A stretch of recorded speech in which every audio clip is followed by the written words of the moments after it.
কংগ্ৰেছৰ সাংসদ ৰকিবুল হুছেইন এগৰাকী প্ৰতাৰক হয়। কাৰণ তেখেতে কেৱল ধুবুৰীত টকা সংগ্ৰহ কৰিব আহিছিলে।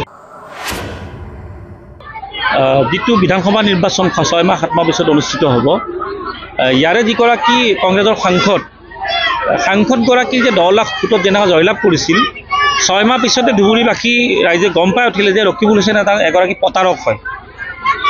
কাৰণ তেখেতে কেৱল ধুবুৰীত টকা সংগ্ৰহ কৰিব আহিছিলে। তেখেতে যেতিয়া তত্ত্বাৱধায়ক মন্ত্ৰী হৈছিলে কংগ্ৰেছ থাকা ধুবুৰীৰে 2016 চনৰ কথা কৈছোঁ মই, এগৰাকীও বিধায়ক জয়লাভ কৰাব পৰা নাছিলে। 2016 কথা তেখেত মন্ত্ৰী আছিল, ইনচাৰ্জ ধুবুৰী জিলাৰ।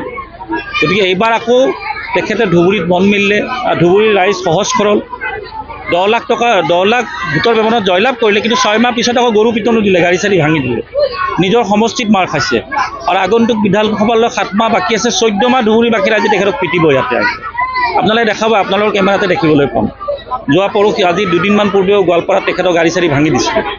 10 লাখ ভোটত জয়লাভ কৰা এগৰাকী সাংসদক যদি গাড়ী চাড়ী ভাঙি ঔষধা দিয়ে, সেইগৰাকীৰ জনপ্ৰিয়তা আপোনালোকে জানে, নিজৰ সমষ্টিত মাৰ খাইছে, চামগুৰিত পুত্ৰ পৰাজয় হৈছে। এই কথাবিলাক ধুবুৰীবাসী ৰাইজে লাহেকৈ গম পাই উঠিছে। ৰকিবুল হুছেইন ৰাজনৈতিক নেতা নহয়, তেখেত হৈ গ'ল ৰাজনৈতিক দালাল। টিকেটৰ নামত ধন সংগ্ৰহ কৰি চলি আছে। তেওঁৰ আৰু গণভিত্তি নাই। 10 লাখ ভোটত যেনেকুৱা জয়লাভ কৰিছে, অহাবাৰ চাব 29ত 10 লাখ ভোটত পৰাজয়। মানে আচৰিত লাগে। গৰু চুৰ নামটো মানে কৰে নকৰে বাৰু এইটো বিশেষ বিষয়, এবাৰ যে লাগি যায় গৰু চুৰ বুলি। আৰু এইবোৰ ধৰি লওক বিজেপিৰ নেতা মন্ত্ৰীৰ গাত লাগিছে, কংগ্ৰেছতো ভৰি আছে। ইয়াত যেতিয়া তত্ত্বাৱধায়ক মন্ত্ৰী আছিলে ৰকিবুল হুছেইন, এই গৰু যিটো বাংলাদেশত চালানৰ চিণ্ডিকেট, ৰকিবুল হুছেইনেতো পাইছে। এতিয়া ৰকিবুল হুছেইনে গৰু চুৰ বুলি আপোনালোকে ক'ব লাগিব যে জয়ন্তমূলক এনেকুৱা কৈ আছে, আমি ভাল পাইছোঁ।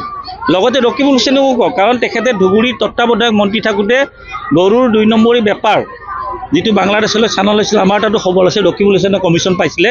সেই কমিশ্যনৰ লালচাটো এতিয়াও এৰিব পৰা নাই, কিন্তু তেখেতে আকৌ ধুবুৰী লোকসভাত আহিছে আৰু কিন্তু মাৰ খাইছে ৰাইজৰ। মই আকৌ কৈছোঁ, বিধানসভালৈ 7 মাহ আছে।